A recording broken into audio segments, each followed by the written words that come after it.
Hello.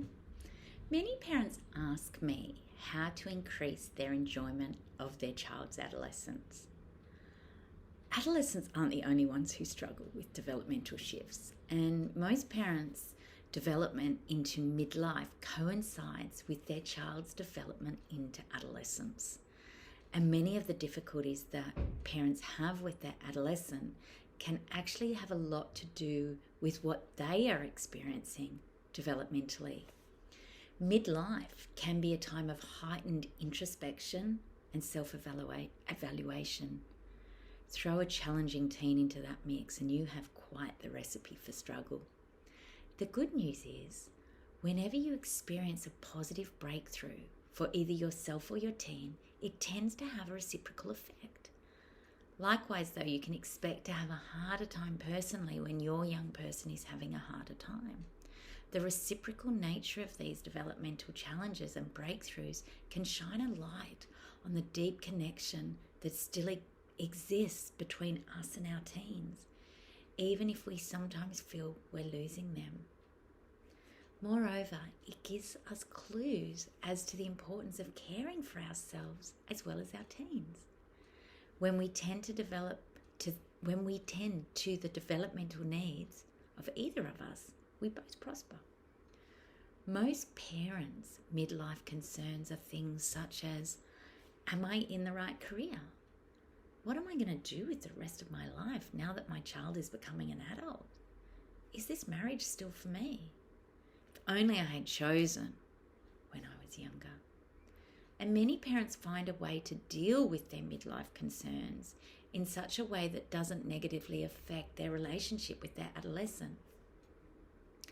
However, sometimes the struggle of middle age make it really tricky to step out of our personal overwhelm and enjoy our teens' company and celebrate their development. Some parents feel abandoned by their adolescent who no longer needs the same level of parental guidance, and others feel powerless with their teens developing autonomy.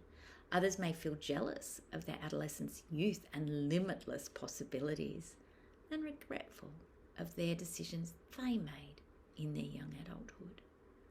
When the pressure is on for us in our personal life, what can you do to support yourself so that you can properly be there for your teen?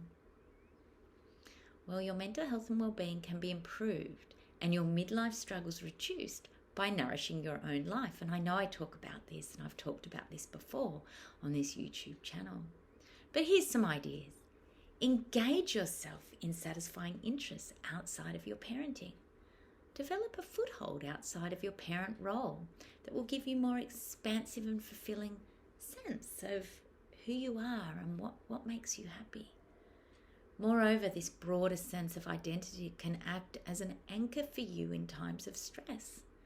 Feelings of well-adjustment and happiness stem from strong commitments to loving partnerships and or friendships, a satisfying career, or a stimulating hobby.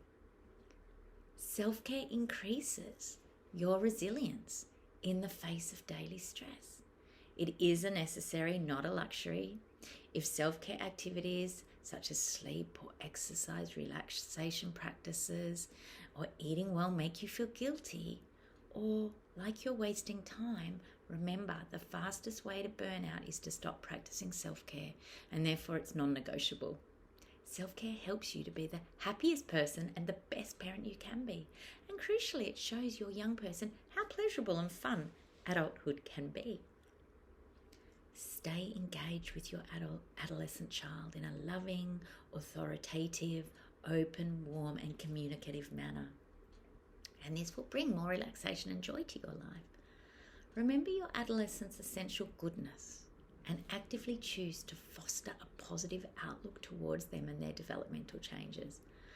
Put on your rose-tinted parenting glasses and view your teen's adolescent as a positive and exciting time rather than a problematic time.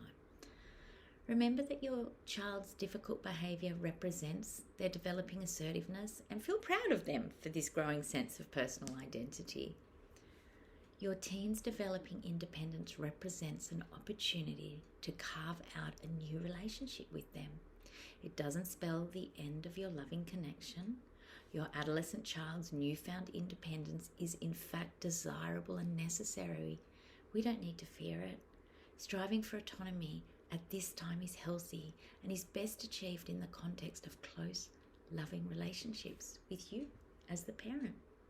Don't take it personally. It's normal for young people to crave independence, seek privacy, question authority, expose the hypocrisy of adults, and explore values that are different to yours. When your team seems horrified to be seen in public with you, or when they roll their eyes in response to something you say, it's not really about you. You are simply a living, walking reminder that they were once a baby and they were once completely dependent upon you to service their every need. At a time when they're trying to feel independent, this reminder can make them deeply uncomfortable. Let them squirm and don't take any of their discomfort on board. You're fine just the way you are, and no matter what you say or do, they will find something about you to roll their eyes at. Trust me, I know it. It happens in my world too. Seek support from your friends, your spouse if you have one, or a specialist psychologist if you're feeling ambivalent, resentful, jealous, or angry with your young person. Or if you're feeling that you're lacking the skills to be the sort of parent you want to be.